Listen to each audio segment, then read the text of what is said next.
Well, Aaron, what was the biggest concerns from that first half and things you guys needed to address after? Yeah, well, obviously, a tough task. Yeah, 100%. Well, first and foremost, I want to give credit to Oregon. They got a phenomenal football team.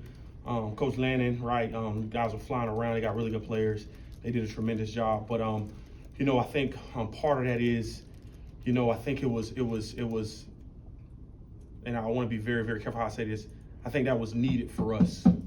Like you always talk about, like we're playing the #1 team in the country, right? In a very hostile environment. And the reality of it is that when you're playing those kind of teams, you can't not play a quarter, not play a half, and expect to be successful. You know what I'm saying? And so, like, coming out of that, I guess the biggest thing for me is, right, like, obviously they scored 35 points in the first half, and they scored 3 in the second half. Whether they let up, whether they didn't let up, right, we had some guys in the second half that stepped up, that owned that moment, that had an opportunity, that took full advantage of it. And I think from my perspective, for sure, there's every game, there's a couple of calls that I wish that I had back, but I think the reality of it is that we didn't execute every time we had an opportunity. It was just some things that were glaring, obviously, on the film, just holistically, right? Anytime I look at a game like that, right, I look at missed tackles are always glaring in those segments, right? And one thing I ask myself the question is, am I putting guys in a proper position to make that tackle so that they wouldn't miss it, right? If I know a young man has limitations or he's great at it, am I putting him in a better position to make that tackle? And so that's a holistic approach that me and my staff have to continue to take as we watch film of this caliber, as we play teams of this caliber, just to ensure, right, like we got to come out ready from the get-go. And I felt like going into that game we were, and obviously they got a couple big ones to start, and lo and behold, it was 7-0 and 14-0, and then it kind of spiraled out of control a little bit. But I was very, very excited about how they responded in the second half. But reality of it is, it wasn't good enough, right? We end up losing the game. There is no moral victories, right, in college football, especially when you're playing that caliber team. But the reality of it is right, like, it was some great teachable lessons, teachable moments, not only for myself, but for our players that we can grow and learn from in these segments. Aaron, obviously takeaways have been really key for you. Yeah. What do you feel like is the identity of your defense, or what you can hang your hat on if those aren't coming in bunches? Yeah, I think just proper execution, like even when we hadn't got takeaways, right, things that have been giving us a chance is us being able to get properly aligned and us being able to just make tackles, right? Even if it's for a 3, 4, 5 yard gain, right? Keeping the ball in front of us, and not being thrown over our head, And so I think at the end of the day, right, like the goal, I guess in my realm of things is like the ball is the most important thing on the football field, right? And so, you obviously try to preach takeaways every game, and we've been very fortunate, right, to have some of those, especially early on. But like, I'm going to always, as long as I'm a coach, I'm going to always harp on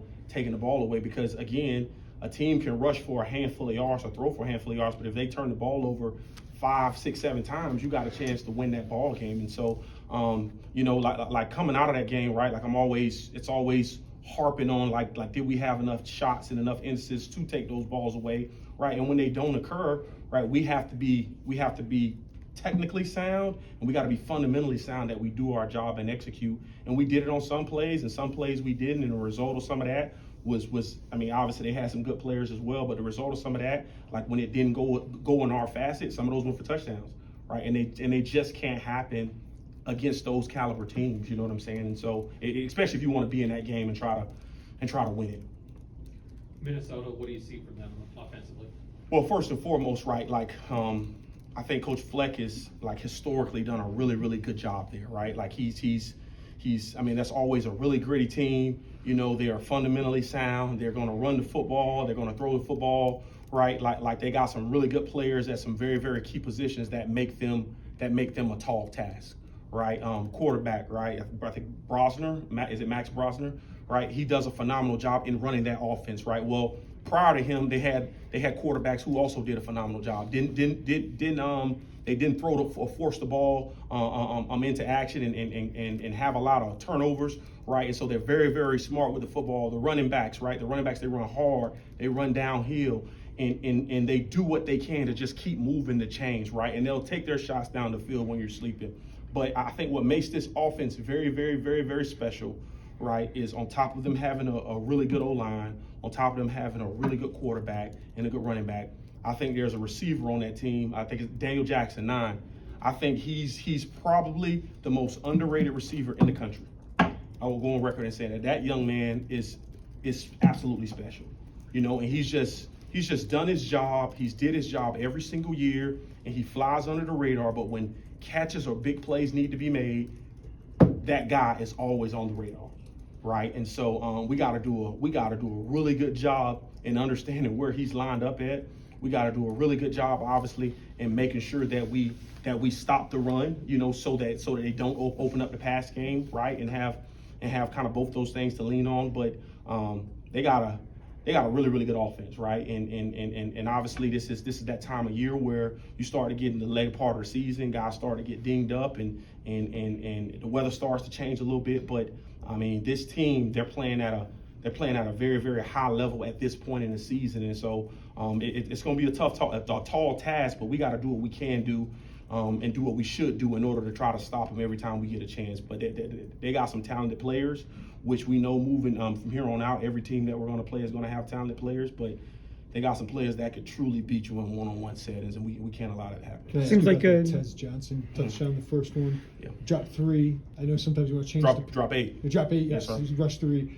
I know you want to change the picture sometimes, but other people see Gabe and Seth in Yeah, the background. yeah. So can you explain that? Yeah, for sure, right? Like, I think that's always a question, right? Like, I guess as a play caller, you have to in the back of my mind, you have to dial up or try to decide, okay, all right, so this quarterback had been delivering the ball at around 2.4 seconds, right? So he hadn't given up a lot of sacks, partially because he was getting the ball out relatively fast, right? So do you rush 5 and leave Tez Johnson in one-on-one coverage, right, which we didn't want, right? Or do you play coverage and bring 3? Sometimes I brought 4 on that particular play. I brought 3. Or do you drop coverage in hopes that, you know, he'll pat the ball a little bit longer, right, and maybe miss a throw, you know? And so on that particular play, right, in my mind and what I had seen on film, right, I know that in certain areas of the field when he was pressured, his percentages went down. Well, in that area of the field when he was pressured, he was lights out.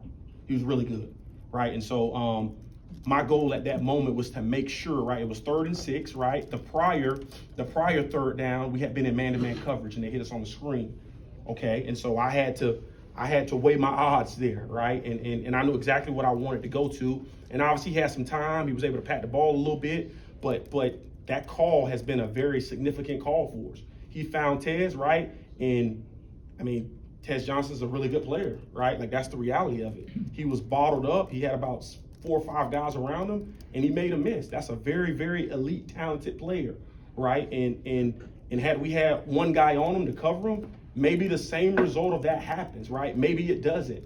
Not too sure, but I do know this, right? Like, that call has been a really good call for us, right? There's always a call or 2 or 3 calls that I would like to have back in that game. And had I known that it was going to score a touchdown prior to me calling that, I probably would have called something else, right? And so I was just trying to make sure, right? We knew that was the guy, that was the target on 3rd down. And so that's the reason why we did drop 8, because we felt like we were more suitable in that manner to not give up the touchdown, to not give up the long ball. And historically here, when we have dropped 8, we haven't given those catch and runs for 30 or 40 yards up. And I think that speaks to how dynamic that young man was.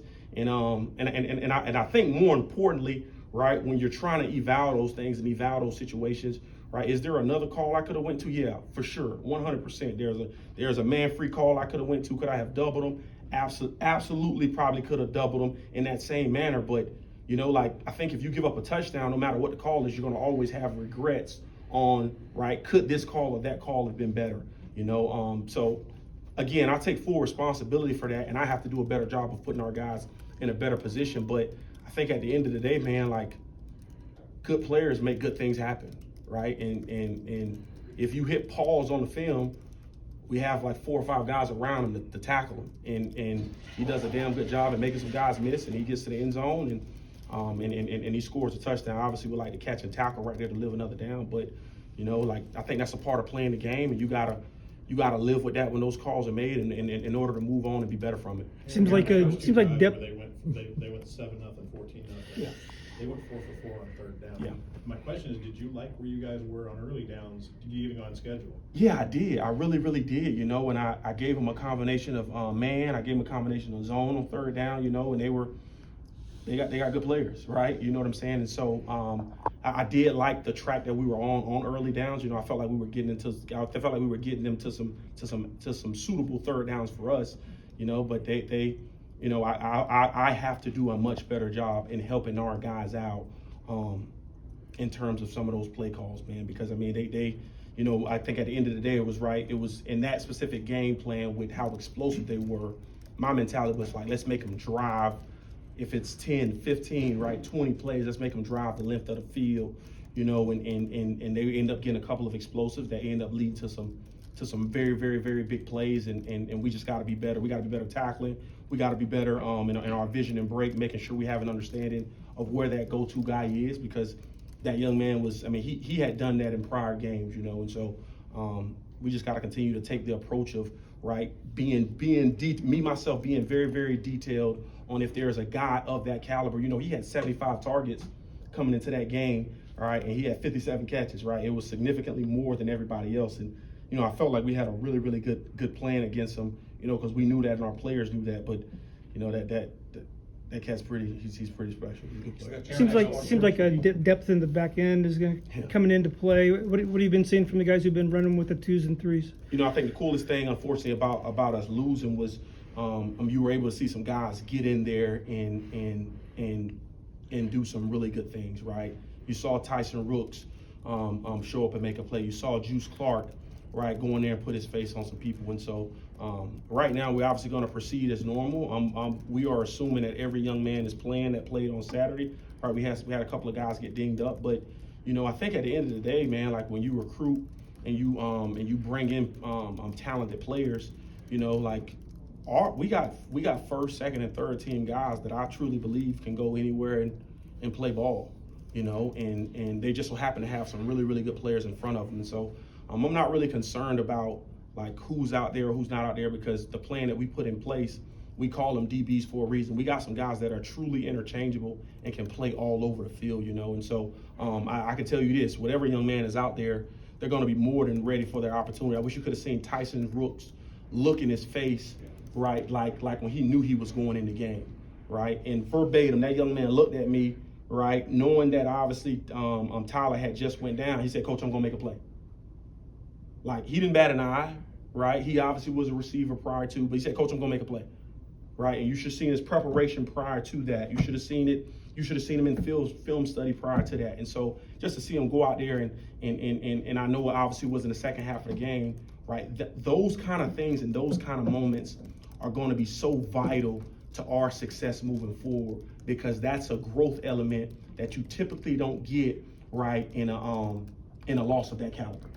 Right, and so unfortunate or as bad as it was that obviously we lost the game, there was a lot of really good teachable moments and things that we as coaches, and specifically myself, can take from it to utilize, right, to help catapult us forward. Right, we got a Minnesota team that's coming in here they're playing some good football right now, and so we got to do what we can do to make sure we limit them and limit them in points and limit them in yards and take the ball away as much as we can.